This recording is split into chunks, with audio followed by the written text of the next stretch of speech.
আজকে যে গল্পটা পড়ে শোনাবো সেইটির নাম হচ্ছে চিন্টুর চালাকি। এক গ্রামে চিন্টু নামে এক সাহসী ও ডানপিটে ছেলে বাস করত। একদিন সে একটা দোকানে গিয়ে দেখল বেশ লাল টুকটুকে কুল বিক্রি হচ্ছে। দেখে সে লোভ সামলাতে পারল না।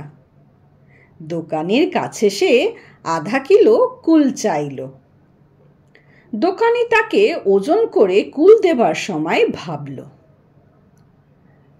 ছেলেটা তো ছোট ছেলে, একে ওজনে কম দিলেও চলবে, কিচ্ছু বুঝতে পারবে না।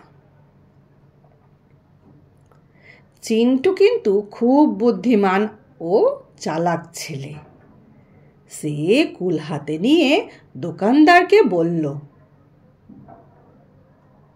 কাকু, তুমি আমায় ওজনে কম দিলে কেন?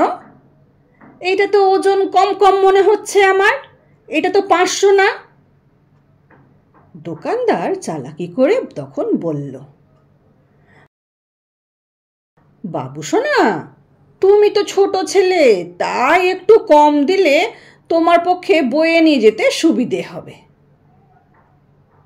তুমি ওটা খুব ভালো করে আরাম করে বয়ে নিয়ে যেতে পারবে।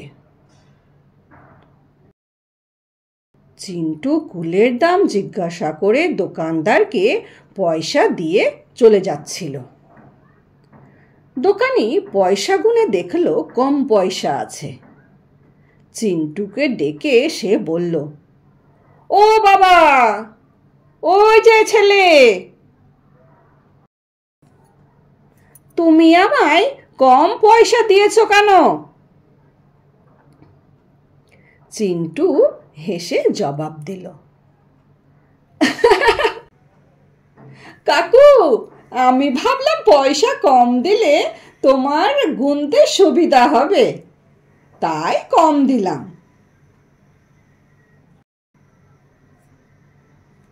এই গল্পটা থেকে আমরা কি শিক্ষা পাই বলো তো?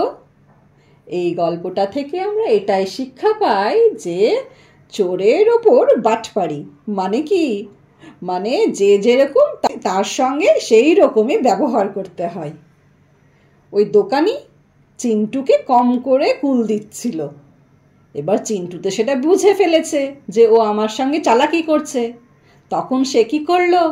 তখন সেও পয়সা কম দিল। দেখলে তো, এটাকে বলছে চোরের ওপর বাটপাড়ি। যে যেমন তাকে সেরকমই শিক্ষা দিতে হয়, তাই না?